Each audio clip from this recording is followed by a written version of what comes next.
Hola, muy buenas noches. ¿Qué tal? ¿Cómo les va? Gracias por acompañarnos a una nueva edición de Moros y Cristianos. Esta es una edición especial porque está grabada. Por primera vez no estamos en vivo desde que hemos comenzado esta edición de Moros y Cristianos de este año 2016.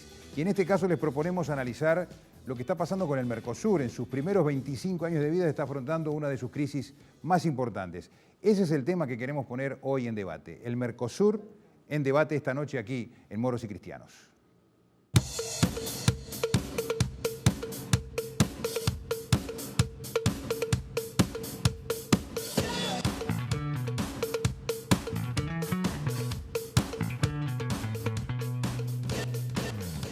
Actualmente hay una coyuntura muy especial en el Mercosur, pero ustedes saben muy bien que este programa no se sujeta o no enfoca solamente la coyuntura, sino que trata de elevar la mirada, de hacer historia, de ver contextos.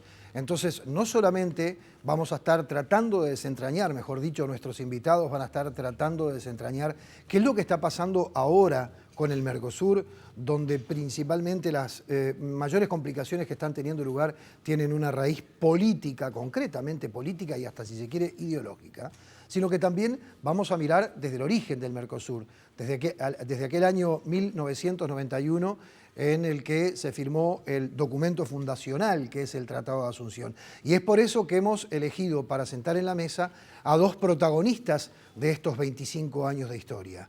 Uno, el ex canciller Didier Operti.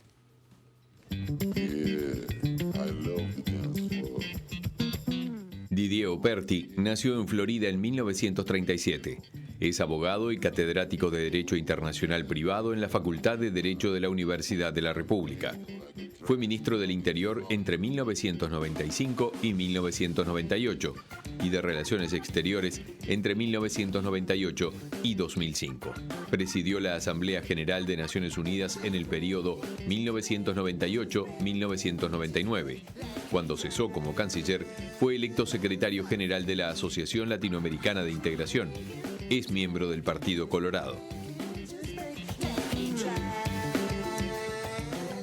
El otro de los invitados fue también parte del equipo del Ministerio de Relaciones Exteriores, ya durante el primer gobierno del Frente Amplio y más precisamente en la Dirección de Integración y Mercosur. Estamos hablando de Walter Cancela. Walter Cancela nació en Montevideo en 1947. Es economista, egresado de la Universidad de la República. Fue profesor de Economía Monetaria y director del Instituto de Economía de la Facultad de Ciencias Económicas. Se desempeñó como asesor de las Naciones Unidas y de la representación de la Unión Europea en Uruguay. Durante el primer gobierno de Tabaré Vázquez, fue presidente del Banco Central y director general de Integración y Mercosur del Ministerio de Relaciones Exteriores. Fue embajador de Uruguay ante el Reino de Bélgica y ante la Unión Europea. Es miembro del Partido Demócrata Cristiano Frente Amplio. Bueno, están hechas las presentaciones de nuestros invitados, los convidados a la mesa principal, pero tenemos, como ocurre habitualmente en Moros y Cristianos, un tercer ojo. En este caso es Álvaro Padrón, un hombre de la casa, ustedes ya lo conocen, pero de todas maneras lo vamos a presentar. Álvaro Padrón nació en Montevideo en 1962. Es magíster en Relaciones Internacionales. Se desempeña como investigador del área de Mercosur, Sociedad y Política en la Facultad de Ciencias Sociales de la Universidad de la República. También es profesor de la Maestría de Desarrollo Regional en el Instituto Universitario CLAE. Participó en la creación del Mercosur como representante del PIT-CNT. Es analista de temas internacionales en Televisión Nacional de Uruguay.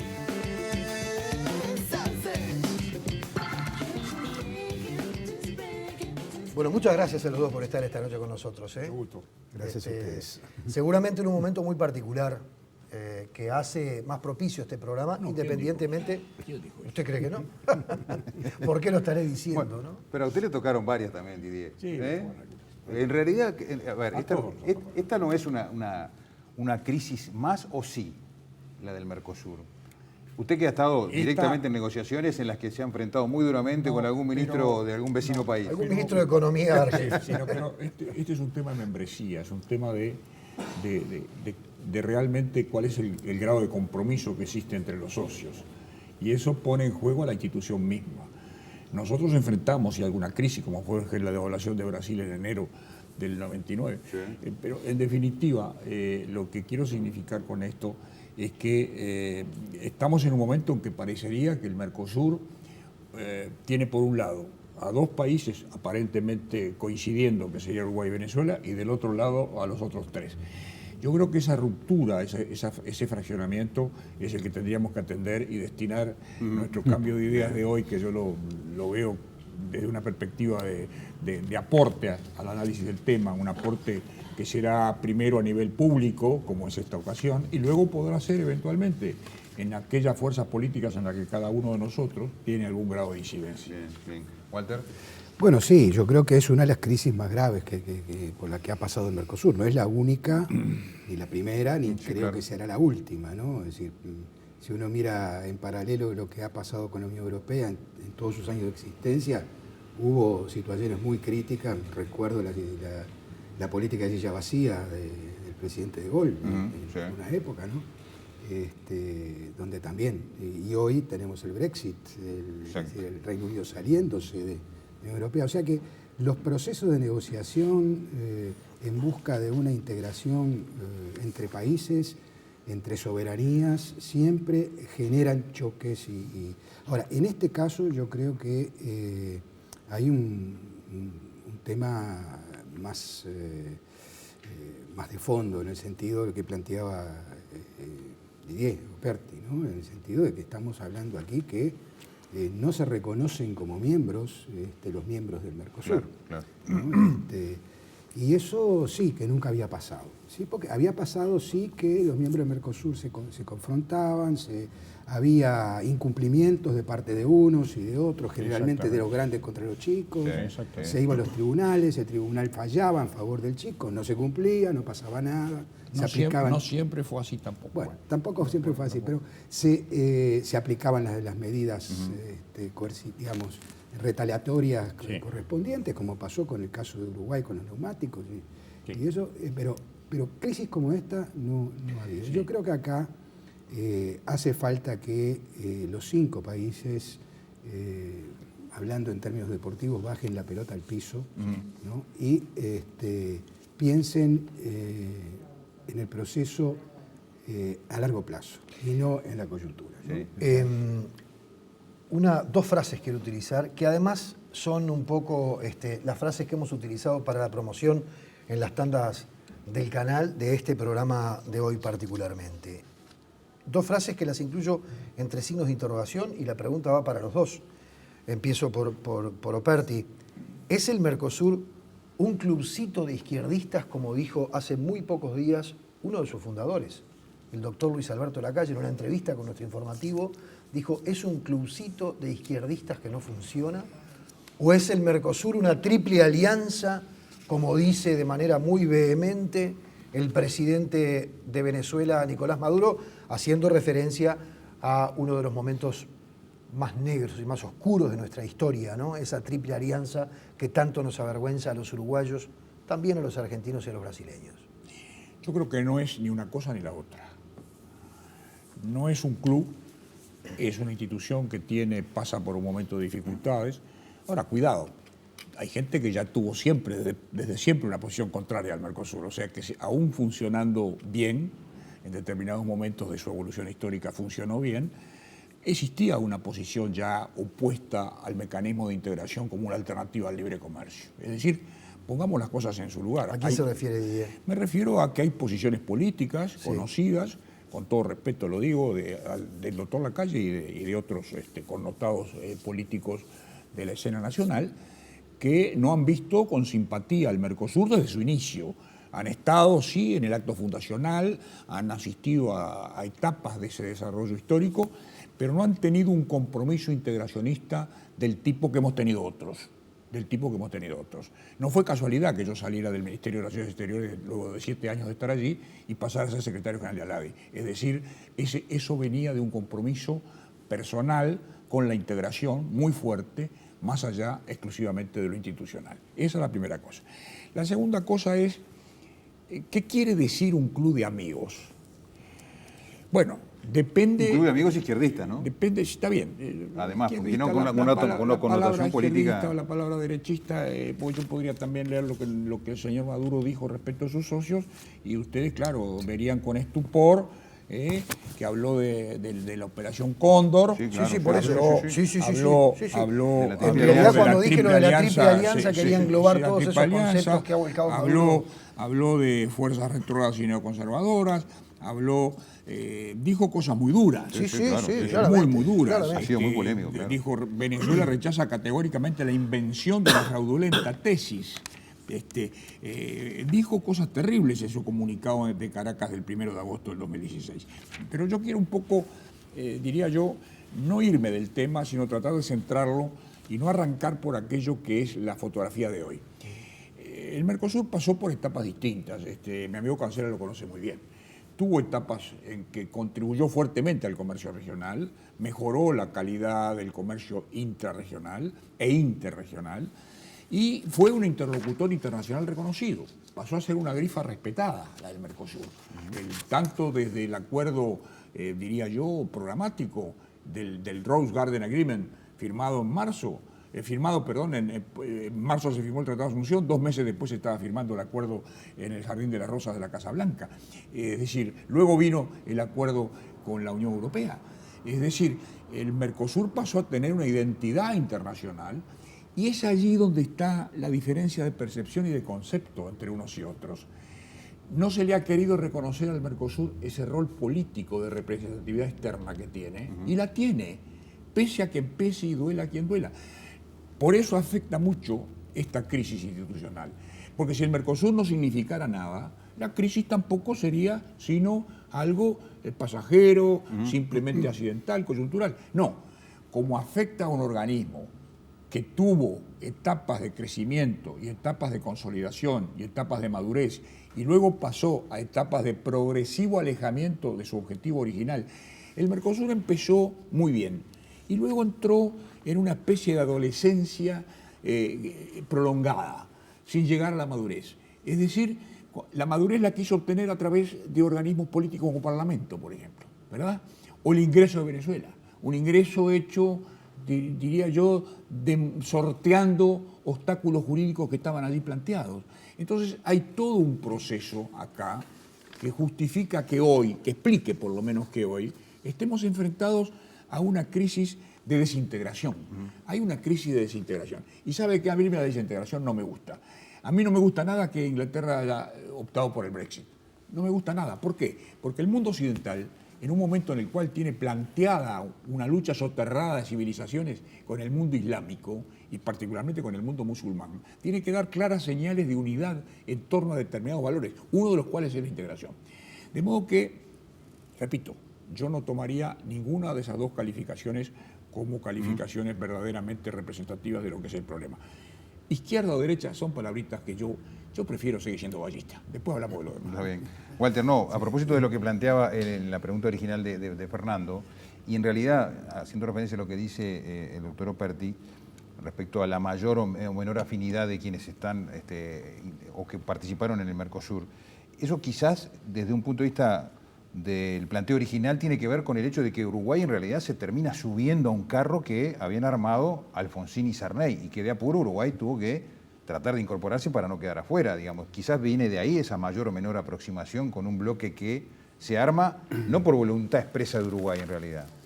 Yo no creo que sea tan así la cosa. Es cierto, Mercosur tiene su proto-Mercosur, digamos, en los acuerdos de Argentina y Brasil, con 2 presidentes socialdemócratas en cada uno de los países que habían estado enfrentados, recordemos, hasta ahí ese momento, muy enfrentados.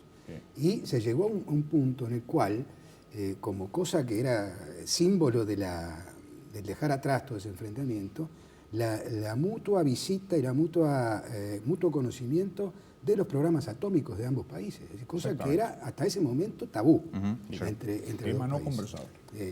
A partir de allí, el progreso de una integración comercial entre Argentina y Brasil generaba un desafío al Uruguay, que tenía acuerdos con Argentina y con Brasil, Exacto. el PEC y el CAUCE, Exacto. y que corría el riesgo de Perder las preferencias. de perder preferencia, si bien las preferencias propias no las perdía, pero perdía preferencia frente al 100% de preferencia que iban a tener los socios de un acuerdo comercial. Evidentemente. Allí, bueno, el gobierno Sanguinetti, el primer gobierno Sanguinetti, toma la decisión de ir adelante con el Mercosur. Recuerdo que en buena parte de la izquierda hubo oposición al Mercosur. Y lo curioso es que termina firmándose el acuerdo con 4 gobiernos, el de Paraguay recién nuevito, surgido de la caída de Stroessner. General Rodríguez. Pero los otros 3 gobiernos de un signo totalmente distinto al que había dado origen al Mercosur.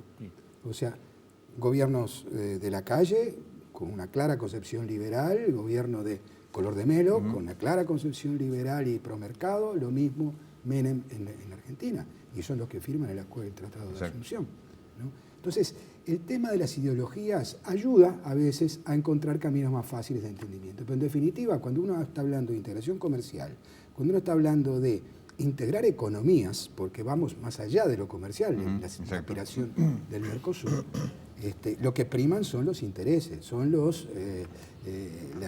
las cuestiones duras de a quién afecta, quién gana y quién pierde en un proceso en que en conjunto ganamos todos, pero siempre hay en el ganamos todos, siempre hay unos que ganan más, otros que pierden, y que entonces se generan determinadas fricciones. Eso ocurrió con el Mercosur y soy testigo de lo que viví en procurar la reapertura de la negociación con la Unión Europea. Ahora, lo que sucede es que, a ver, la sintonía ideológica en los distintos momentos históricos me parece que es interesante ponerla sobre la mesa, porque recién Cancela decía que cuando se fundó el Mercosur, los 3 países tenían en ese momento una conducción absolutamente neoliberal, que Yo dije liberal, promercado, pero no dije neoliberal. No es una buena forma de resumir al liberalismo económico promercado diciendo neoliberal. El neoliberalismo, en mi concepción, es represivo. Es una fórmula. Bueno, tiene un elemento más. Aceptarla Está como bien. fórmula periodística. ¿Eh? Como fórmula periodística. Está bien. No, pero si, al derribar, haber dicho no Cancela derribar lo que técnico. acaba de decir, entonces voy a retirar ese término. Porque si Liberal de mercado. hay quienes ven al Promercado. neoliberalismo con todo esto, ¿no? El liberalismo de mercado económico, pero además con un componente represivo, no es eso lo que quise decir. Lo que quise decir, en definitiva, es una concepción liberal y de mercado, ¿no? Porque en definitiva eso era lo que se escuchaba en los discursos de aquellos 3 hombres o de aquellos 4 hombres. No recuerdo realmente demasiado la voz de Andrés Rodríguez. Exactamente. Estamos aprendiendo por el Sí, momento. recuerdo la de la calle, la de Color de Posición Melo, insular. y la de Menem. y la de Carlos Saúl Menem. Pero digo, eso también es ideológico. O sea, allí también hay una sintonía ideológica, porque muchas veces hay quienes quieren hacer creer que desideologizar los asuntos de la vida de los estados, descafeinar los asuntos de la vida del Estado, es eso, ser pragmático y dejar la ideología de lado. Pero en realidad, al hacerlo, se está tomando una postura ideológica. Entonces, evidentemente, a lo largo de la historia del Mercosur siempre hubo sintonías ideológicas que ahora parece que están haciendo chispas porque no están tan alineadas.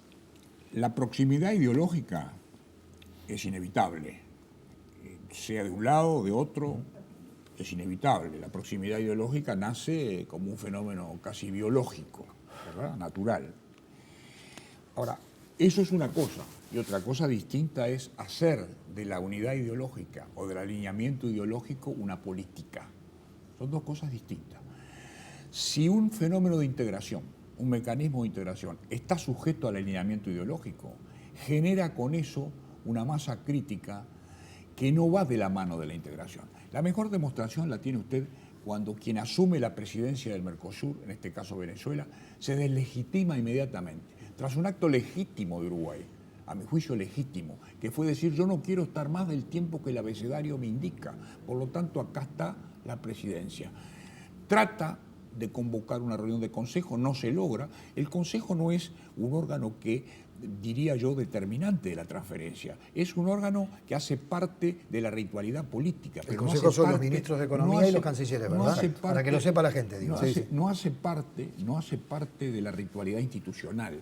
Es parte de la parafernalia política, de mostrar al Consejo y eventualmente a los presidentes en cumbres reunidos. Punto. ¿Y cuáles son los ámbitos determinantes en el Mercosur? El ámbito determinante son los instrumentos jurídicos a los que tiene que someterse. Y ahí está clarito el protocolo Europreto cuando dice que, en el artículo 5, creo que si mal no recuerdo, que dice que la designación, la presidencia del Consejo será ejercida en forma rotativa y bueno, y eso es lo que dice y será... Se traspasa cada 6 meses por orden alfabético. Claro, y nada más, y no dice nada más. Lo que pasa es que han asociado otro artículo que dice que habrá una reunión de consejo, por lo menos una, cada 6 meses, antes era un año, entonces asocian un artículo a otro, no tienen nada que ver, no tienen absolutamente nada que ver. Pero dejemos eso, que para mí es un capítulo desde el punto de vista jurídico, al menos formalmente, creo yo, laudado. Vamos al otro. O sea que lo que hizo Uruguay, la postura de Uruguay es correcta. Es correcto, sí, totalmente. Es correcto. Lo que hizo Venezuela no es correcto. Porque Venezuela recoge la presidencia de un organismo de integración y lo que hace es proponer dentro de él una lucha ideológica contra sus socios, con lo cual crea un ánimo de disolución. Una sociedad no se puede tener si no es una sociedad con animum societatis. Usted no puede trabajar en un programa con él si está peleado, o si operan de un modo éticamente diferente. Es inconciliable. Bueno, este señor lo primero que hizo fue reírse de Macri, acusar a Brasil, hablar de la operación Cóndor, como si estuviera hablando respecto de un tiempo pasado, nefasto, que vivió la región. Evoca fantasmas del pasado para justificar en un lenguaje absolutamente impropio de un jefe de Estado, lo cual hace que en otro tiempo esto habría meritado seguramente por lo menos una suspensión de relaciones diplomáticas. Por lo menos una suspensión. Ya no digo un mero llamado al embajador. ¿Y aplicación de cláusula democrática? Por supuesto, pero eso... se jugó esa carta y no funcionó. Pero, y no ha funcionado porque en América Latina todavía existen compromisos de los que Cancela de alguna manera, cuando tocó el tema comercial, lo dejó sugerido al menos, que hace que, por ejemplo, el Caribe dependa muchísimo de la ayuda en petróleo de Venezuela.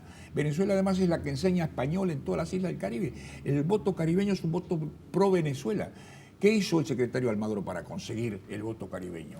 Primero arregló con Venezuela y después que arregló con Venezuela tuvo el voto del Caribe. Es decir, hay que entender un poco cómo funciona esto para darse cuenta de que la Carta Democrática no es que no la quieran aplicar porque la crean improcedente, no la quieren aplicar por razones que hacen al interés comercial directo que tienen en esa región. Está bien, sí, pero hay una cosa que quiero que quede clara de lo que acaba de decir Operti, porque a mí me da la sensación, y se lo digo, Didier, con todo el respeto que usted sabe que le tengo, que alteramos un poquito el orden del relato que usted acaba de hacer. Porque usted dice, Uruguay estuvo perfecto porque cumplió sus 6 meses en la presidencia pro tempore, y yo esto no lo quiero más porque así me manda el tratado de Asunción o de Europreto. Y por orden alfabético le corresponde a Venezuela. Y Venezuela, después que toma la presidencia, empieza esas agresiones que usted acaba de detallar. Pero en realidad las agresiones no son inmotivadas. Yo no estoy justificando a nadie acá porque no soy quien, además. No, me refiero a lo siguiente. No son inmotivadas porque previo a ese traspaso, Venezuela observó como, por ejemplo, acá mismo, en nuestra tierra, vino el canciller José Serra a meter presión justamente para que ese traspaso no se diera. Y ahí desataron a la fiera. Eso es lo que a mí me parece. No, incluso antes. Digo, capaz que usted no está de acuerdo, pero ese hecho es objetivamente así. Prefiero que Cancela... Yo creo, en principio, bueno, lo de la aplicación creo que el proceso de transferencia de la presidencia... Coincido con Didier Operti que Uruguay hizo lo que tenía que hacer. Pero antes de que eso se concretara, no lo olvidemos, le pido a la mesa, antes de que eso se concretara, se puso de manifiesto la oposición y la presión de Paraguay y Brasil, principalmente, a ese traspaso. Y Paraguay la formalizó, fue el único que la formalizó, ¿no? Haciendo un nota. planteo de aplicación del protocolo de Ushuaia, que implica, es una cláusula democrática dentro del Mercosur. Esa propuesta de Paraguay no fue ni levantada por Argentina ni levantada por Brasil. Uruguay tampoco se pronunció a favor de eso, incluso Uruguay dijo que Venezuela estaba cumpliendo con los pasos constitucionales, que no había ruptura y que por lo tanto no correspondía. Sin embargo, todos los argumentos de Argentina y de Brasil van en la dirección de una aplicación del protocolo de Ushuaia. Y no lo han planteado. Entonces, por un lado... Dígale a la gente, admiran- Cancela, Sí. en 30 segundos, ¿qué significa la aplicación del protocolo de Ushuaia? La aplicación del protocolo de Vamos a Ushuaia traducir. implica que un Estado, fue lo que se le hizo a Paraguay, un Estado puede ser suspendido cuando hay una ruptura del orden democrático o la violación de los derechos humanos en el país. Y eso, bueno, fue... Es del año 98, Venezuela lo usó en su momento para recuperar el poder del señor Chávez, es decir, es un mecanismo que ya ha sido estrenado. Sí. Pero hay una cosa que a mí me quedó zumbando, y las cosas que me quedan zumbando las quiero aclarar. Si me deja terminar, les propongo lo siguiente. Pero hay una cosa que quiero que recojas de alguna manera, o que la pienses. ¿Cómo es el tema de decir que Uruguay actuó bien y hasta qué momento supuestamente habría dejado de actuar bien? Que ese es un tema para examinar. Bien. bueno, Redondeo a Cancela y nos tenemos que ir a una muy breve pausa. Y ahí sí Está bien, vamos a está bien. esa... para completar la Está bien. figura, es decir, la juridicidad Me adapto. absoluta del traspaso de presidencia o el no traspaso de presidencia a Venezuela, había el camino de suspender a Venezuela y en ese caso operaba lo que operó con Paraguay, o sea, sigue Argentina. El siguiente. No se hizo eso, pero por otro lado tampoco se acepta que Venezuela asuma. Entonces estamos en este limbo allí para el cual ni Brasil, ni Paraguay, ni Argentina, ni Venezuela ayudan. Y el primero que no ayuda es Venezuela, ¿no? Que teniendo que ejercer la Coincido presidencia, totalmente. Coincido teniendo que ejercer la presidencia, que la presidencia del Mercosur no es el liderazgo del Mercosur, de ninguna manera. es la coordinación, la armonización de posiciones de los países. ¿Cómo uno va a poder armonizar posiciones cuando su discurso, motivado o no motivado, es de agresión, de ataque a su socio? Bien, el doctor Operti decía que le había quedado algo zumbando, que lo vamos a contestar después de la pausa, puede ser. Y yo voy a agregar otra cosa, porque tiene que ver Siento con... que no se me va la zumbido. No, guárdelo ahí, guárdelo, que no deje de zumbar. Y quiero agregar además este hecho de lo que se planteaba del término ideológico, es decir, ha cambiado notoriamente la sintonía ideológica y esto lleva a que un traspaso de presidencia sea una cosa tan grave o tan complicada cuando en realidad en los 25 años anteriores nunca se planteó una discusión de esta naturaleza. Quiero tirarlo arriba de la mesa para seguir hablando de la cuestión ideológica que me parece que está en el fondo de esto y no deberíamos soslayarlo. Pero hacemos la pausa Esa es y una ya buena volvemos. pregunta. Y ya volvemos. Una muy buena pregunta. Una muy buena reflexión. Bueno, la pausa sí. Seguimos en Moros y Cristianos, gracias por estar allí. Como siempre, el doctor Operti quería hacer una referencia a propósito de algo que había quedado planteado. No perdió todavía el zumbido ahí, ¿no? Está zumbando y es importante que lo aclaremos. No, yo lo que me quiero detener un poco en el tema ideológico, porque me parece que aquí hay una definición importante. El Mercosur no nace sobre la idea de que los que la constituyan piensan igual. Es cierto lo que se decía hace un ratito de que había gobiernos que tenían orientaciones, incluso que no eran partidarias de un sistema de comercio controlado, de comercio dirigido, sino que estaban a favor del libre comercio en términos absolutos. También es verdad que hoy día en América Latina se habla muchas veces del comercio justo, por ejemplo, que es un concepto que no parecería ser totalmente compatible con lo del comercio libre. Bueno, hay matices muy distintos. Yo creo que lo de la asociación ideológica, y de ahí quizá esa frase muy cuestionadora del presidente Lacalle, del expresidente Lacalle, es que se ha ido formando una especie, diría yo, de comunicación a través del discurso político y no del discurso de la integración. Es decir, como que el Mercosur en determinado momento cambió el libreto. Era una obra para ser representada en términos de afirmación de una guía de integración progresiva. Y hoy aparece más bien como un escenario que se puede instrumentar al servicio de una determinada concepción del sistema político, de la sociedad, de las relaciones internacionales. No nos olvidemos que Venezuela ha sido, ya en tiempos del presidente Chávez, un país que generó una relación muy íntima con el mundo árabe a través de la OPEP y generó alianzas de tipo internacional que de alguna manera molestaban al líder natural de la región, al norte, Estados Unidos, y al sur, Brasil. Brasil no había podido lograr ese efecto. Lo intentó también en su momento Celso Amorín y no lo logró. Quiere decir, por lo tanto, que Venezuela entró, siendo un país con un Producto Bruto muy importante, ¿verdad? Entró, para los demás yo creo que también había una expectativa de crecimiento comercial, no tengo ninguna duda, de acceso al mercado. Nosotros le empezamos a vender lácteos a Venezuela. Sí, sí. Yo recuerdo muy bien que una vez el presidente Valle le dijo al presidente Chávez: che, Chávez, lo único que tú nos compras es el agujero del queso. Es decir, realmente el comercio de lácteos estaba más dirigido a la Unión Europea que a América Latina.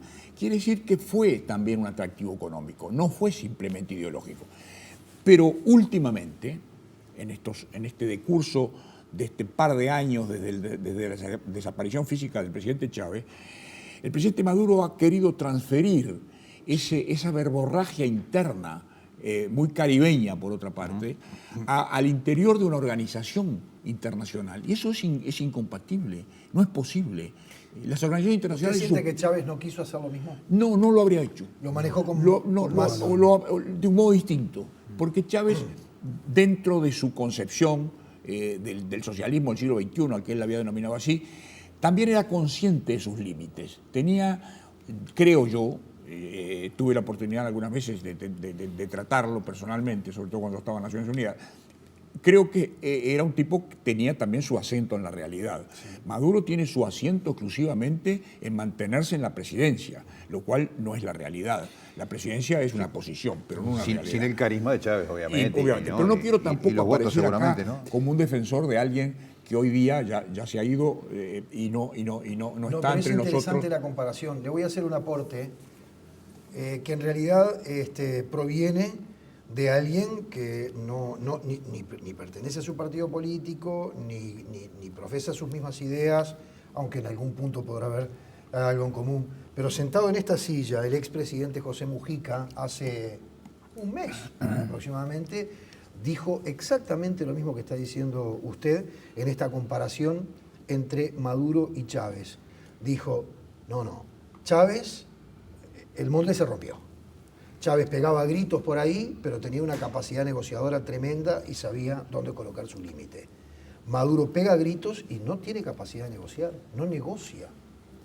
Entonces me parece interesante que hay opiniones que vienen de vertientes tan diferentes, pero que son... El otro tema que había quedado planteado era por qué tanto lío por una presidencia, sí, que era algo que me parece interesante, Walter.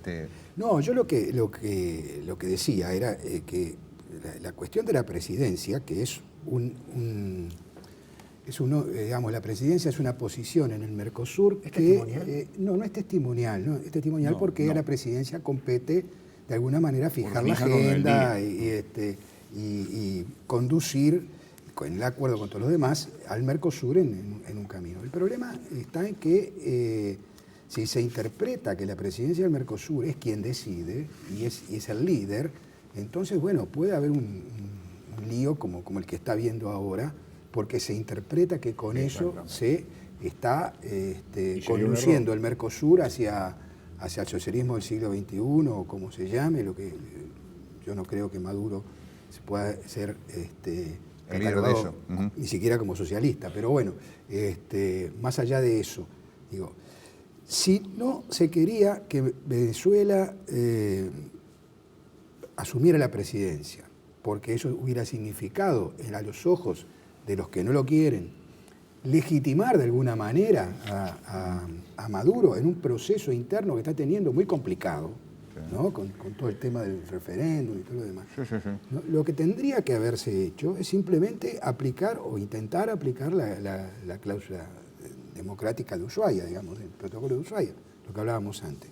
De lo contrario, había que dejar que Venezuela asumiera, o Venezuela, si tuviera algún tipo de sensibilidad frente a una situación de ese tipo, ¿no? Una situación como la actual, decir, bueno, no estamos en condiciones, por razones internas, de asumir la presidencia en este momento, como la dejamos pasar, como hace, por ejemplo, Venezuela, en la negociación con la Unión Europea. La negociación con la Unión Europea no está Venezuela. Venezuela está como observador exclusivamente. A los efectos. Y además el encargado de la negociación con la Unión Europea sigue siendo Uruguay. Bueno, porque tenía la presidencia en el primer semestre, sigue en el segundo semestre. Yo un creo que acuerdo. que allí, bueno, hay una propuesta hace poco. Se acordaron así, se repartieron los roles. Del ministro y Nin Uruguay quedó diciendo, en la coordinación diciendo que con la Unión en Europea. realidad el Mercosur debería ir a presidencias anuales y no semestrales, porque 6 meses es muy poco, Exacto. y es cierto, ¿no? Exacto. Ahora, la negociación con la Unión Europea también está complicada, no solo por el por problema supuesto. interno del Mercosur, De la Unión Europea. sino por el propio Unión Europea. Sí, sí, claro. Ahora, No, perdóname, sí, Didier, sí. porque usted mencionó hoy algo al pasar que a mí como ciudadano me preocupa, y es si se está viendo desde afuera, digamos, desde afuera de la región, que hay un alineamiento entre, o que queda Uruguay parado, Uruguay-Venezuela por un lado, con Argentina y Brasil y Paraguay por otro. Sería muy negativo por Uruguay. Pero eso usted lo está viendo así hoy. Sí, lo estoy viendo así. Desde afuera se ve así. Yo, Es un mis riesgo contactos afuera son... Quedar asociados a Venezuela. Normales, no son tampoco extraordinarios. Yo recién el mes que viene estaré en otro continente, ahora estoy acá. Lo importante es lo siguiente, a mi juicio, o lo importante, una de las cosas importantes. Primera cuestión, ¿Venezuela ha cumplido con sus obligaciones internacionales cuando ingresa al Mercosur? ¿Ha cumplido con el compromiso democrático? Porque ya se hizo socio de una institución que tenía el Tratado de Asunción, el Protocolo Europreto, el Protocolo de Olivos, el compromiso democrático, los instrumentos jurídicos básicos que generan este cuerpo que es el Mercosur. La pregunta de buena fe es, ¿Venezuela ha cumplido con los requisitos que ese compromiso establece? No, no ha cumplido. No ha cumplido, en lo económico no ha cumplido porque no ha incorporado un cuerpo importante de acuerdos de tipo comercial, tampoco lo han hecho todos, tampoco otros también han dejado. Todos estamos en falta ahí. Todos estamos en falta, Venezuela en una falta mayor porque son acuerdos de mayor significación. Lo que pasa es que ahí el Mercosur me parece que le duelen Ahí prendas a tiene una todos, ¿no? asignatura pendiente, los socios del Mercosur, todos tienen una asignatura pendiente. Segunda cosa, Venezuela, cuando toma la presidencia y dice voy a ejercer plenamente la presidencia del Mercosur, ahí le estaba contestando Cancela. ¿Qué es lo que va a hacer? Y va a poder ordenar la agenda, va a tener que consultar la agenda con los socios, le va a tener que decir a ellos, ¿ustedes estarían de acuerdo que ingresaran la agenda de Venezuela, la política energética o la política de conectividad o lo que fuere, o la protección del medio ambiente, lo que fuere? Tiene que consultar con los demás socios, porque este es un mecanismo intergubernamental, con una secretaría débil y con una presidencia de acompañamiento. Es eso, descrito así sumariamente. Entonces, ¿qué pasa? Lo que hay que preguntarse es si ha cumplido o no con el derecho internacional. Mi respuesta es que no ha cumplido. ¿Y sabe qué? No ha cumplido con el tratado, porque los tratados requieren ser cumplidos de buena fe, de acuerdo con la convención vigente en materia de derechos tratados, que es de Viena del año 69, de la que Venezuela no es parte. Venezuela no ratificó la convención de Viena del 69, pero la convención de Viena del 69 reproduce una cantidad de normas que vienen de la costumbre internacional y tienen el vigor que le ha dado esa costumbre, esa práctica pacífica de los estados. Y Venezuela ha usado en muchos casos esa práctica. Otro argumento, Venezuela no está más sujeto a la Corte Interamericana de Derechos Humanos. Se fue en el 2013. Quiere decir que ya no tiene el compromiso de que las violaciones de derechos humanos que tienen lugar en su territorio sean sometidas a la Corte Interamericana.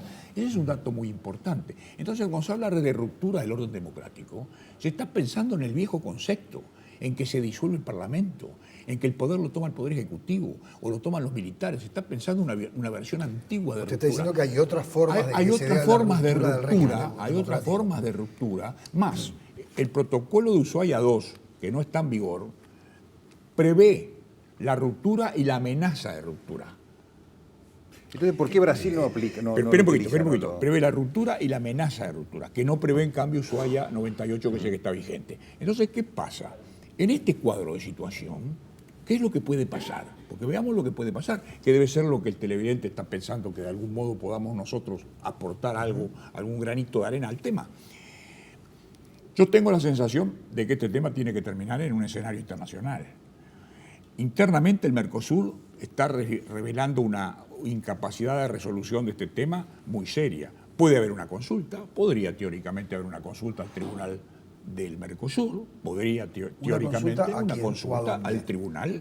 El Tribunal Permanente de Revisión. Tribunal Permanente de Revisión, que tiene sede en Asunción y que es un órgano independiente. Es un órgano independiente. Podría haber incluso algún escenario, diría yo, de traslación del tema a la Unión Sudamericana. Pero la Unión Sudamericana también está sujeta a un compromiso democrático, pero a la cláusula del consenso. También tiene el instrumento, el elemento consenso. El elemento consenso en algún momento se convierte en un veto, que esa es la razón jurídica de fondo por la cual yo he defendido el traspaso automático, entre otras.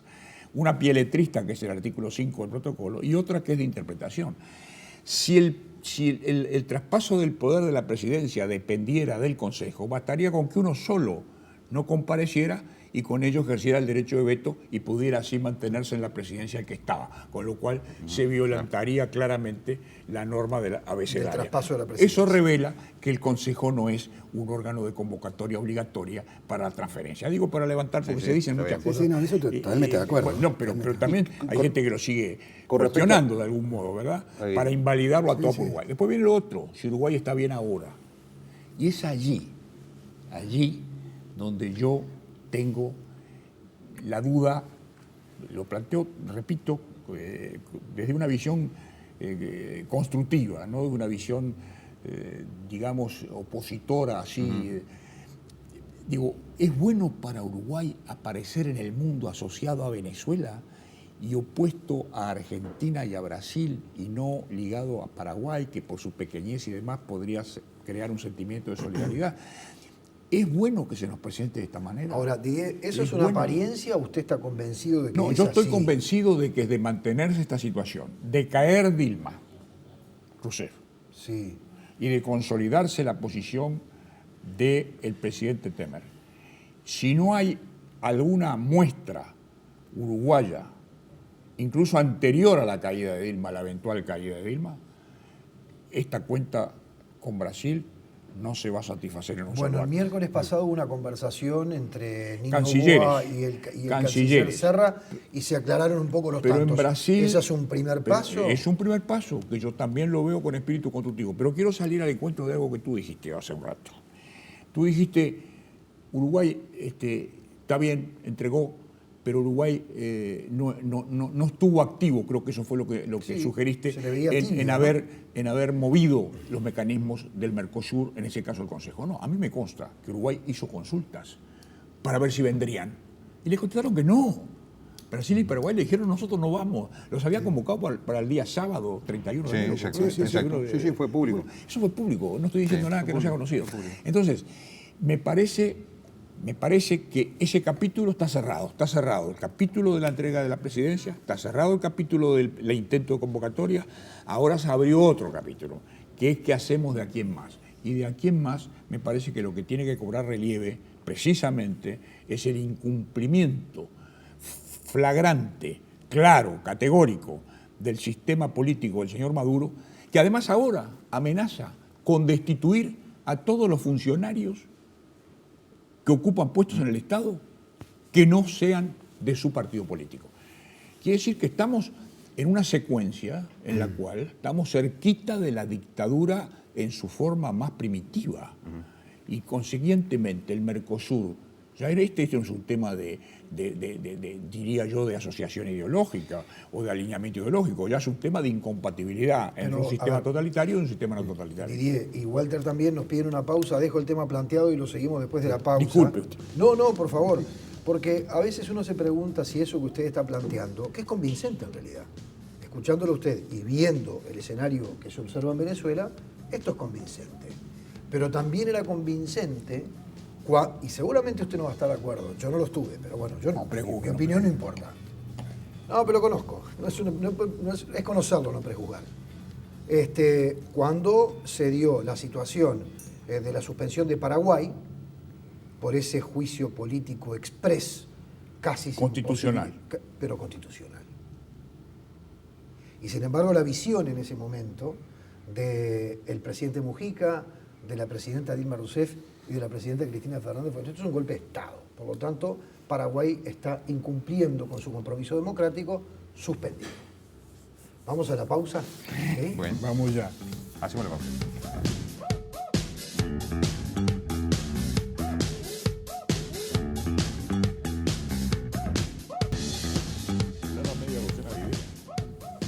O de concepto. Seguimos en Moros y Cristianos. Había quedado planteada la pregunta anterior, pero también quisiera incorporar a esto el hecho de que, bueno, aquí está sobrevolando el hecho de que Brasil, una vez que se consolide el poder de Michel Temer, puede tomar represalias contra Uruguay. Y a mí eso me preocupa mucho, y creo que a quien esté escuchando y tenga un comercio vinculado a Brasil le va a preocupar también mucho. Más allá de que, a ver, convengamos que el relacionamiento comercial intra-Mercosur ha cambiado notoriamente, de aquel 50% de los orígenes ahora, pero seguramente todavía sigue siendo muy preocupante que Brasil tome represalias, como ya las ha tomado en algún momento, ¿no? Y no ha pasado nada también, digamos, ¿no? Es lo que hablábamos antes, ¿no? Es decir, cuando los intereses económicos priman, no hay vecindades ideológicas. Exacto. Ni oposiciones ideológicas que se crucen. Hemos tenido problemas con Brasil, en plena sintonía ideológica, llamémosle. Y también con Argentina en plena sintonía ideológica, ¿no? Con puentes cortados en algún caso. Con Argentina la sintonía ideológica, no sé, sería un poco más discutible. Época motociclo. Pero no, lo que yo quería decir, bueno, sí, está ese riesgo. Yo creo que bueno, en la política internacional hay que ser muy cuidadoso. No cualquiera puede decir cualquier cosa.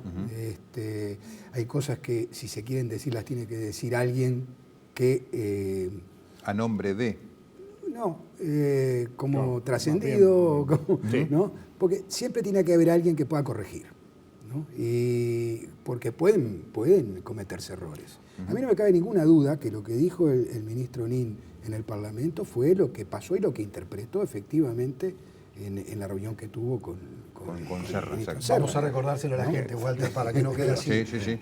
Walter Cancela se refiere a lo que surgió hace algunos días de las actas, de la lectura de las actas parlamentarias en una comparecencia del ministro de Relaciones Exteriores, cuando dijo que en realidad a él y al presidente de la República le había molestado que hubiese venido el canciller de Brasil, que vino acompañado de Fernando Henrique Cardoso, a hacer una especie de cambio de figuritas. Venís conmigo a negociar acuerdos comerciales con algunos países de la África subsahariana y con Irán, creo que era el otro, pero me bloqueás el traspaso. No fue así lo que dijo. Es decir, incluso fue muy delicado en el sentido de decir que sonó como a qué quería comprarse el voto. Sonó como que, ¿no?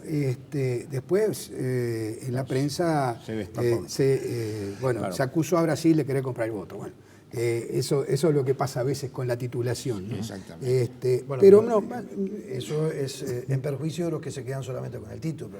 Pero los que leemos la crónica, que seguramente ustedes están entre ellos. Pero muchos gobernantes seguían por los titulares también. Sí, está bien. No, pero digo, es lo que trasciende. Yo creo que de todas maneras esto está en camino de solución, digamos, de recomposición la relación política con Brasil. La relación económica va mucho más allá que la relación política. No olvidemos que el Mercosur, con todas las críticas que le podemos hacer, funciona desde el punto de vista comercial. Al Mercosur le vendemos la mayor parte del valor agregado que vendemos al exterior. Funciona en otros aspectos. El FOSEM, que nadie lo menciona. El Fondo de Convergencia Estructural del Mercosur. Nos ha permitido tener una interconexión con Brasil eléctrica por la cual le podemos vender electricidad a Brasil y podemos comprarle. Está el FOSEM interviniendo en la recuperación ferroviaria del Uruguay. O sea, hay realmente cosas muy importantes que ha hecho el En Mercosur. materia de puertos. ¿No? En materia de puertos, bueno, tenemos el problema del puerto. Sí, bueno, tal. pero se volvió a su cauce. pero es decir, se volvió a su el tema cauce. se encauzó de Volvió nuevo a en el su Grupo cauce. 5. Es decir, o sea, yo creo en eso. Ahí, por ejemplo, en el tema de puertos, Brasil y Argentina son partidarios de la reserva de carga, Uruguay no, con lo cual hay un problema. hay Uruguay no diferencias firma económicas. el acuerdo Exacto. de puertos de Mercosur. Bueno, pues son ese tipo de cosas que tienen que ver con los intereses que se defienden en cada Exactamente, país. exactamente. Y me parece legítimo que eso ocurra. Exactamente. ¿no? Lo que sí no puede, es decir, no puede ocurrir es lo que está ocurriendo, en el sentido de que alguien que destrata a sus socios quiera ejercer la coordinación de sus socios. Claro. O sea, ¿Había yo creo preocupación que en eso- algún dirigente político respecto a cómo nos va a representar Maduro, presidente del Mercosur, en el exterior? Pero en realidad no hay una representación institucional. pero bajemos, como nos pedían hace un ratito, la pelota al piso. Al interno del Mercosur, las competencias del presidente son las que Cancela hoy definía: la configuración de la agenda, la presentación de la convocatoria, del Consejo. Una cosa casi administrativa, Una digamos. cuestión de seguimiento del funcionamiento de la institución. Pero a nivel externo, el Mercosur, que es una grifa, como Benetton o cualquier otra, grifa Mercosur, aparece Venezuela. Venezuela preside el Mercosur. Ah, sí, Venezuela preside el Mercosur. Entonces, la presidencia de Venezuela, en la forma en que está planteada por su presidente, le está generando al Mercosur un pasivo. No le está sumando, le está restando, lo está debilitando. Y en definitiva puede llegar a tener un efecto divisivo, un efecto de separación.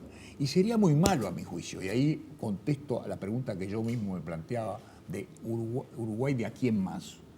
Sería muy negativo que el mundo exterior nos viere, incluso en la negociación con la Unión Europea, donde no está Venezuela, que la Unión Europea nos vea cercanos a Venezuela en la negociación externa con la Unión Europea, interregional, o que en el mundo exterior, en general, en los acuerdos que Uruguay de alguna manera está atento a ellos, como el acuerdo de Alianza Pacífico, y otros que pudieran llegar, que se nos vea pegados a Venezuela. No es una buena carta.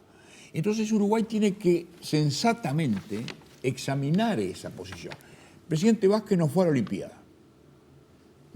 Y hubo una cumbre Macri, Brasileños Temer. tomaron nota. No fue a la Olimpiada. Ahora aparece... ¿Por qué menciono este hecho? Porque la política exterior también se compone de gestos. ¿Debería haber ido, dice usted? Por supuesto que sí. Por supuesto que sí. Salvo Y que algún meterse en impedimento. esa reunión de Por supuesto que sí. Cartes, Pero por Macri, supuesto que sí, era una Rousseff. reunión de tipo que tenía la Olimpiada como gran elemento de convocatoria. Tenía yo diría, hasta un cierto ascetismo desde el punto de vista político, por un evento deportivo, un evento mundial además, universal, Sí. que no comprometía a la región más que con una presencia simbólica. Entonces, yo digo, no va a la Olimpiada. Aparece luego Brasil molesto con esta situación. Por más esfuerzos que el canciller haga por tejer y hacer el surcido de estas situaciones, tiene que haber un gesto desde arriba, con todo respeto, lo digo respecto al ministro Nin, que ha abierto el diálogo con la oposición en Cancillería, que estaba cerrado a cal y canto con los ministros anteriores, cerrado a cal y canto, él lo ha abierto. Y ha tenido el mérito de escuchar, seguir o no seguir las opiniones, sí. obviamente, es su derecho y su deber, pero ha tenido esa actitud. Por lo tanto, ninguna de estas cosas que yo digo tienen por objetivo una crítica a la Cancillería como conducción de la política exterior. Estoy hablando de la política exterior y su gran conducción, que es el Poder Ejecutivo, presidente y ministro. Usted acaba de decir que usted está diciendo que podemos extraer que Vázquez no acompaña los esfuerzos que está haciendo Nino Noboa. Yo no sé si es exactamente así y tú me pides una respuesta demasiado categórica de blanco y negro, que yo no estoy en condiciones de dar, porque eso sería un hecho y no una idea. Afirmar eso sería afirmar un hecho, y yo de ese hecho no me consta. Pero lo que sí puedo decir, con la mayor conciencia posible, es que sería bueno que en este momento de particular sensibilidad para la región y para el mundo, que lo que se está planteando son cosas muy importantes, hubiera alguna presencia más visible del presidente en esta suerte, yo diría, de aproximación regional. Es decir, una aproximación tanto a Brasil como a Argentina. Argentina está viviendo un hostigamiento también fuerte al interior de Argentina. El presidente, hay una situación complicada. Tenemos que defender la institucionalidad en América Latina y para defenderla no la podemos defender sobre la base de agresiones, por lo menos agresiones verbales como se ha permitido hacer el señor Maduro. Walter. No, digo, yo creo, sí, creo que, como decía antes, creo que este episodio va en camino de resolverse, digamos, ¿no? Pero sí coincido con la apreciación de Operti en el sentido de que no es bueno para Uruguay quedar pegado a Venezuela, ni tampoco pegado a Brasil, ni tampoco pegado a Argentina. No, pero, o sea, perdón, Walter. No es fácil la tarea que tiene el Poder Ejecutivo para generar esos gestos que menciona Operti, y que efectivamente son las cosas que van dando una imagen definida. Es importante que quede claro este concepto, porque usted dice, no es bueno quedar pegado a Venezuela, pero tampoco quedar pegado a Brasil ni a ningún otro.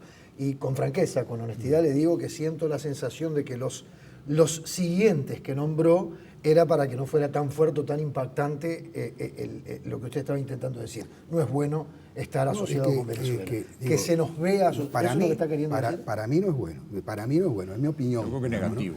Es mi opinión. Negativo. ¿Por qué? Porque yo no creo que Maduro sea un líder revolucionario. No creo que Maduro sea un representante de las ideas de igualdad, de justicia social y de crecimiento. Quiero aportar algo, ¿no? En inclusivo. julio de 2007 Astori decía lo mismo, pero de Chávez. En Buenos Aires lo dijo. El estilo de confrontación del presidente venezolano Hugo Chávez no está ayudando al Mercosur, cosa que le generó un entredicho intragabinete con el canciller Gargano. Lo que pasa es que también hay otra cuestión, que en el plano estrictamente comercial, que me gustaría volver al inicio del Mercosur, ¿no? En el plano estrictamente comercial, y volviendo a los problemas que hemos tenido con Brasil, por ejemplo, Brasil, el socio más importante, Es China. jamás nunca nos dio una mano, por ejemplo, con respecto al conflicto con Argentina. Sí, Claro, se lavó las manos. Pero claro. Durante 3 años, puentes cortados, jamás, No, es nunca hubo una bilateral. voz de Brasil. A mí me lo dijeron, es bilateral. Pero, no, eso es bilateral. Pero hay una cosa que yo quiero también puntualizar un poquito más. Estamos hablando, digamos, de gestos y de posibilidades de recomposición. Tú tienes una visión probablemente más optimista que la que yo tengo en lo inmediato. Yo en lo inmediato creo, honestamente lo digo, que no va a pasar nada importante hasta que se dilucide el tema de la presidencia de Brasil. Creo más. Creo que quizá cierta reticencia del Poder Ejecutivo uruguayo esté de alguna manera creándose desde allí una expectativa vigilante del tema.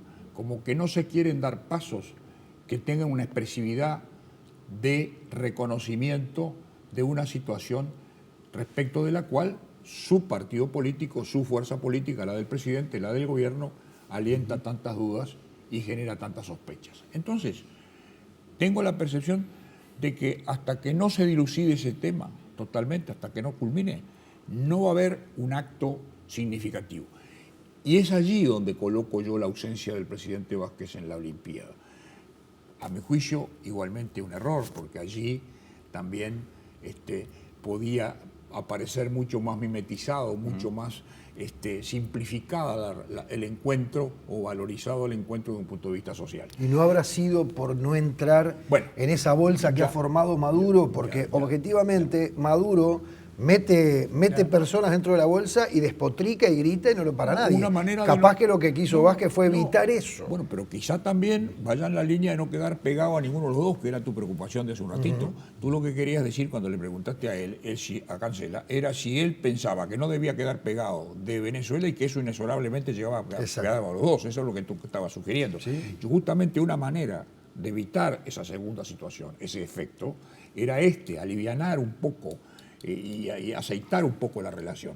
No podemos pelearnos al mismo tiempo con los dos más grandes de la región. No podemos. No, No debemos. Está claro. Ni con uno, porque el otro no nos Ni con apoya. uno. Ya con el uno sufrimos una enormidad. Tuvimos casi 4 años los puentes cerrados. ¿O nos olvidamos de eso? Por supuesto, sí, sí. Entonces, Por eso se ¿ahora decía qué? ¿Y ahora qué queremos? 1.200 kilómetros de frontera seca con Brasil, sujetos a una situación de urticaria con Brasil. No. Claro, pero a mí me no. consta que a nivel de la Cancillería cayó muy mal que Brasil hiciera cuestionamientos institucionales. ¿Y cuando vino a morir?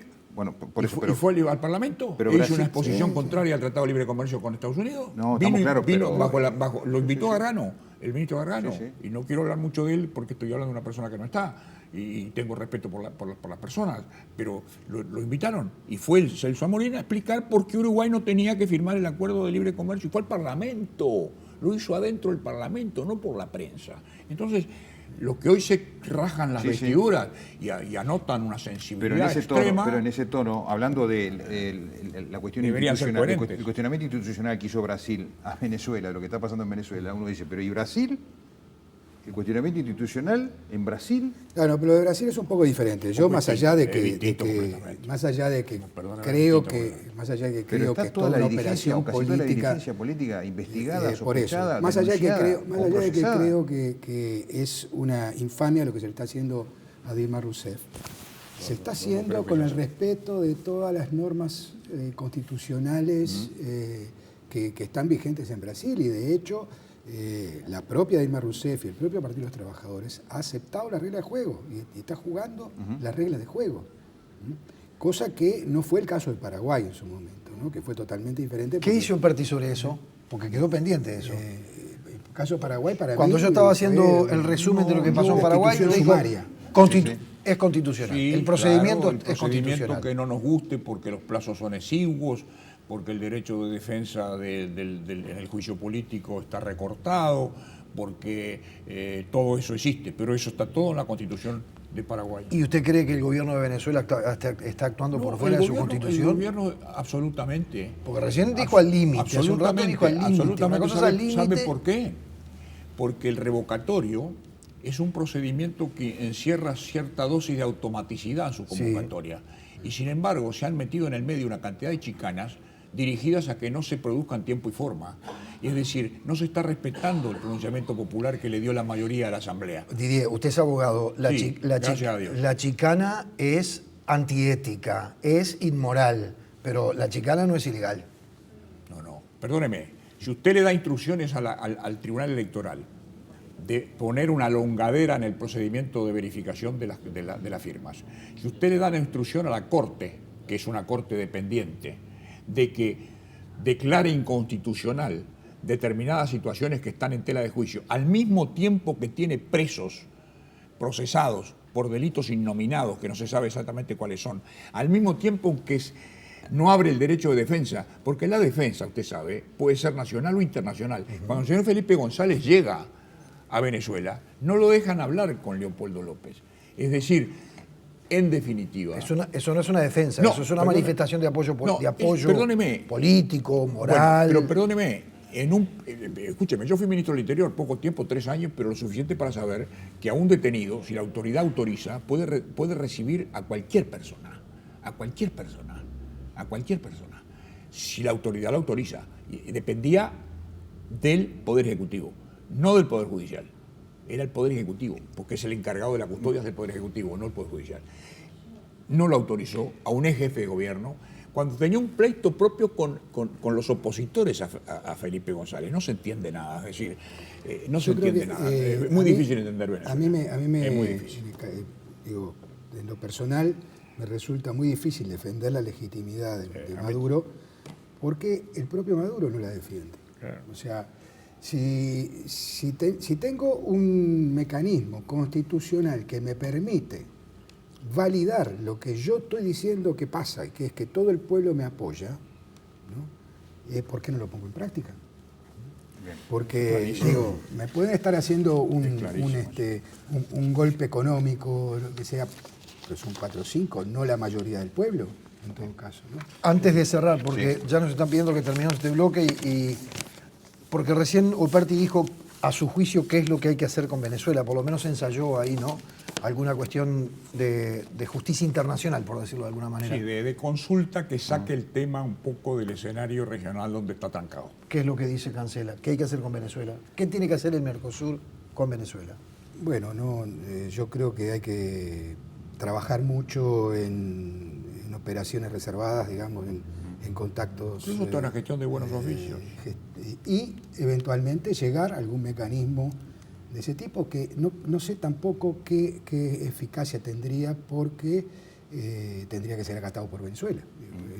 Bueno, ¿no está planteado una mesa de expulsarlo? buenos oficios no implica excluir a nadie. No.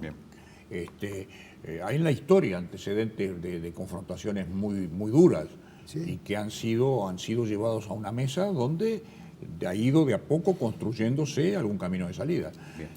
O sea que yo sigo apostando a la vía de la actividad, de la gestión diplomática, de la negociación diplomática, y sigo sobre todo apostando al tener en cuenta el compromiso mayor, que es un compromiso de integración. Sí. Queremos No está liquidarlo. planteada la expulsión.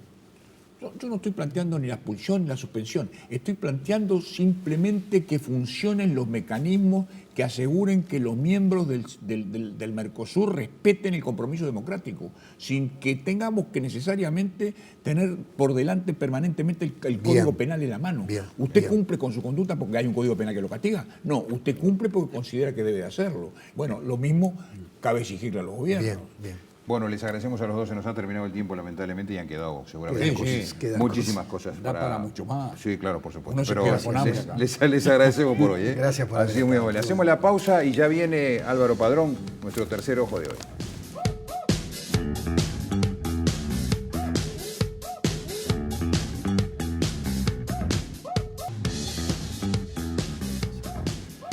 Bueno, seguimos en Moros y Cristianos, ahora con un hombre de la casa, con Álvaro Padrón, ya lo hemos presentado, ustedes ya lo conocen, lo ven además más o menos semanalmente. Cada lunes por lo menos, en 7.000 ¿no? millones, a veces con Ana María Mirraji también, así que Álvaro no necesita presentación y además ya conoces la rutina, así que simplemente nos gustaría escuchar qué te ha parecido como resumen, qué 2 o 3 ideas has sacado de lo que hemos estado debatiendo con Walter Cancela y Diego Pertini. Bueno, primero que tenían 2 pesos pesados en la mesa, ¿no? Sí, sí. Y los felicito por la elección de los invitados, porque además son muy complementarios en sus disciplinas, un economista, un abogado, diversidad en su visión ideológica y bueno, 2 referentes de la integración. Que fue muy bueno que dijeran eso, ¿no? Los 2 convencidos de la integración como estrategia de política exterior de Uruguay. Ahora, yo tengo algunas diferencias, ¿no? La primera es, a mí me parece que nos enredamos mucho con esto de la presidencia, estoy convencido que es una cortina de humo. Las 2 razones por las cuales estamos en esta situación no se dijeron aquí. En mi opinión, la primera tiene que ver con que al Mercosur no le puede ir bien si le van mal a los países. O sea, a veces le exigimos al Mercosur algo que no puede ser. Es en esencia el reflejo de los países y a los países le está yendo mal. Y se habló mucho de Venezuela y ustedes intentaron colocar un poco la dimensión de la crisis política brasilera, que es la más relevante, la más relevante. Entonces, es una región que está con muchos problemas, totalmente distinto de lo que pasó en los últimos años. Y ese es un cambio sustantivo. Y el primer problema es económico. Cambió el ciclo económico. Todos los países tenemos problemas económicos. Y todo esto genera una dificultad en la integración regional y no podía ser de otra manera. Y la segunda razón, y yo voy a insistir mucho en esto, es que hay un cambio de ciclo político en la región. Entonces, quien crea que eso no afecta un proceso de integración no entiende nada, lo cual no quiere decir que para que le vaya bien a la integración tiene que haber sintonía política. Pero en el momento que hay un cambio, implica también cambio en la orientación de los gobiernos sobre el proceso de integración. ¿El cambio en el ciclo económico y el cambio en el ciclo político acompañan uno al otro? ¿Son consecuencia uno del otro? Fernando, tormenta perfecta. Lo cual hace que todo esté en cuestión. Y yo estoy convencido que es imposible que esto se resuelva simplemente por discusiones jurídicas o por aspectos vinculados hacia la presidencia. Y lo voy a decir de esta manera. Hoy vemos la crisis del Mercosur, dentro de poco la vamos a ver de UNASUR, porque es la misma matriz de problemas.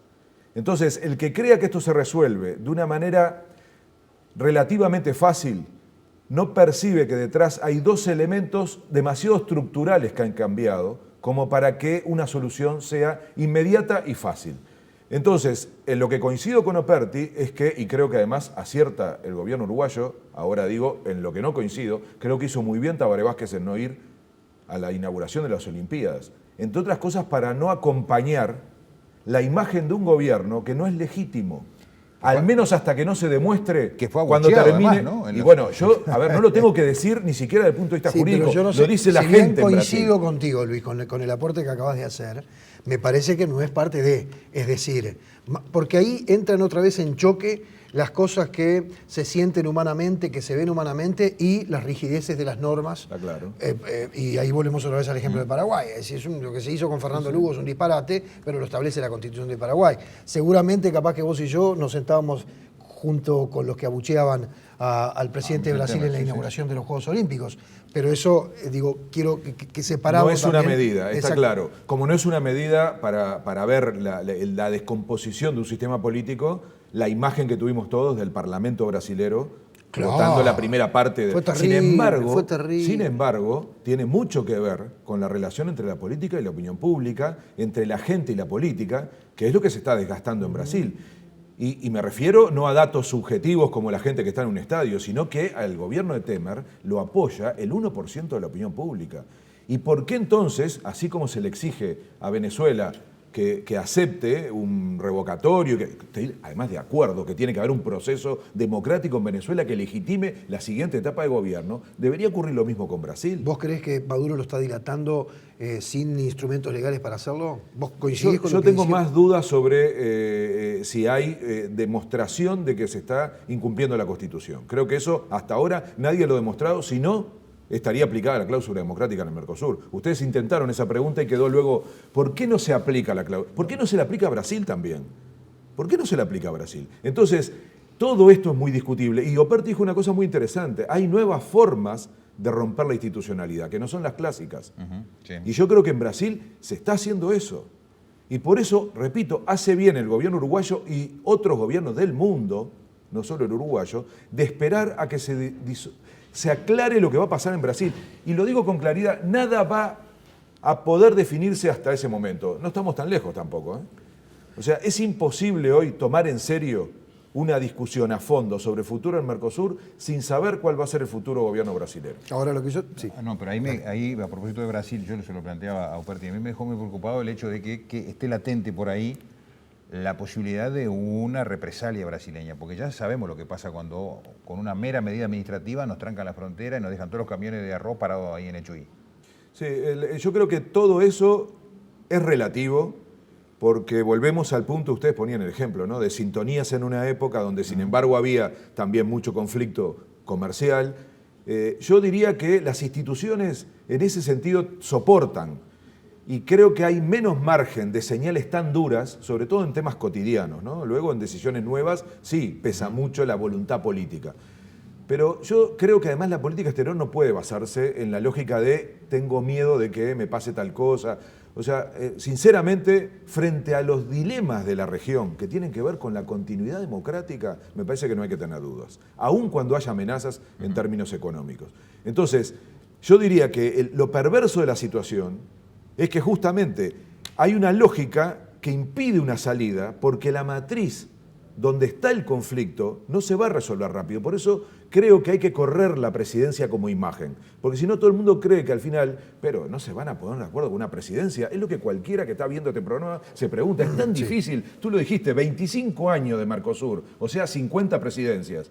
Y nunca nos enteramos que fuera un problema, y ahora es un problema porque está pasando otra cosa en realidad, no es la presidencia. Hay un conflicto político de visión estratégica del Mercosur. Yo diría que probablemente la solución es un debate que no se va a dar ahora, hay que esperar que haya representaciones legítimas en los países para discutir un nuevo acuerdo sobre el Mercosur. Hay que rediscutir un nuevo acuerdo, como fue el fundacional, que como ustedes dijeron pasó por muchas etapas ideológicas. Es un disparate decir que hay clubes políticos en el Mercosur.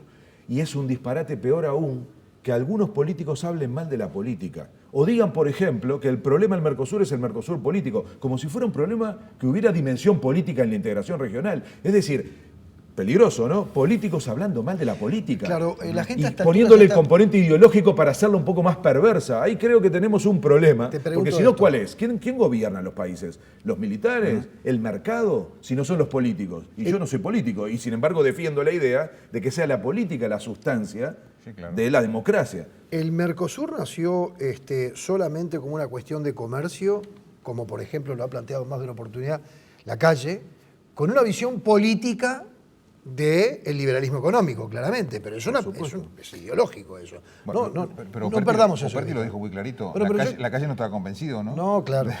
Yo quiero saber si nació como una cuestión solo de comercio o tiene su raíz en una vocación latinoamericana, en una vocación de patria grande, eso, me quedo ahí, en una vocación de patria grande, nación latinoamericana. Fernando, incluso quienes tienen la visión más reduccionista del Mercosur, lo que no pueden negar es lo que dice el tratado. Y ni siquiera es comercial, es mercado común del sur. Eso significa mercado, aunque tengamos esa visión también reduccionista, significa un conjunto de políticas mucho más allá de lo comercial. Y de hecho, sin que hubiera izquierda, para ponerle esa otra componente de mayor densidad a la integración, durante muchísimos años con otros gobiernos se desarrolló un Mercosur lleno de política, en el buen sentido de la palabra, política económica, política comercial, política de frontera, política exterior. Entonces, ¿qué quiero decir? Nunca el Mercosur fue solo comercial. Y acá hay que aclarar, y los dos que intervinieron antes fueron muy claros, no hay que confundir integración regional con libre comercio. Claro. El Mercosur nunca fue un tratado de libre comercio. El Mercosur fue un proceso de integración, aún en su visión más reduccionista, con quienes la lideraron al principio, siempre fue una cosa mucho más amplia que un acuerdo comercial. Entre otras cosas porque tiene que ver con vecinos. Uno puede hacer un acuerdo comercial con China y al estar tan lejos, habla de comercio y de un montón de cosas más. Con la región nunca va a ser solo comercio. Eso era lo que estaba preguntando. Claro. Entonces, es clarísimo que el que tiene más para perder con esta crisis del Mercosur es Uruguay, porque el que más precisa integración, y no solo comercio, sino integración, es Uruguay. Lo precisa también Paraguay, pero Paraguay está jugando a una cosa distinta, que tiene que ver con costos laborales bajos, con baja tributación, para tener captación de inversiones. Uruguay necesita de la integración para el desarrollo. Y el comercio ayuda al crecimiento, la integración ayuda al desarrollo. Entonces, esta parálisis, y comprendo las intervenciones anteriores preocupadas por encontrar una salida, la salida no puede ser a cualquier precio. Y yo ahí coincido con la visión del gobierno uruguayo de poner criterios, empezando por lo jurídico. Yo digo, en este caso, lo jurídico va a tener que estar acompañado de decisiones políticas, y muchas de las decisiones que hoy se comentaron aquí son decisiones políticas. Por ejemplo, no ir a la inauguración de los Juegos Olímpicos es una decisión política de cómo posicionarse con respecto a la región y con respecto al mundo. Porque Uruguay tiene demasiado prestigio como para aparecer como un almacenero simplemente acordando por cuestiones de intereses económicos. Entonces, me parece que hay un tiempo para esperar que se acomode particularmente Brasil. No sigamos poniendo el foco en Venezuela, porque como gritan mucho, es muy fácil que salgan en cámara. Pero los otros callados están haciendo una cosa mucho más grave. Y si se pierde un liderazgo de Brasil y una voluntad política de Brasil de apostar a la integración, ahí sí se acaba el Mercosur. No hay Mercosur sin Brasil. Y lo que puede pasar dentro de poco es que se consolide una visión de política exterior brasilera que implique salgamos de la región y dediquémonos al mundo. Y esto está dicho por el canciller que vino a Uruguay, bien, José Serra, que dijo: nosotros necesitamos un poco más de libertad y poder relacionarnos con el resto del mundo sin la carga del Mercosur. Y eso sí puede ser un cambio sustantivo. Entonces, se habla de demasiado de pirotecnia, hay una gran cortina de humo que se le asocia a la presidencia pro tempore. Lo que está en el fondo es una rediscusión de la orientación de los gobiernos en la región sobre qué hacer con el Mercosur. Gracias, Álvaro. Gracias. A ustedes. Muchas gracias. A ustedes los invitamos para el próximo miércoles. Vamos a tener aquí a dos mujeres, dos senadoras, dos legisladoras, para hablar de la mujer en la política. La mujer en la política, ¿eso es simplemente un cliché? ¿O los esfuerzos que se han hecho para que la mujer en la política esté más presente son testimoniales o son reales? Las invitadas para hablar de este tema son las senadoras Mónica Javier del Frente Amplio y Verónica Alonso del Partido Nacional. Los esperamos. Que pasen bien. Que pasen bien.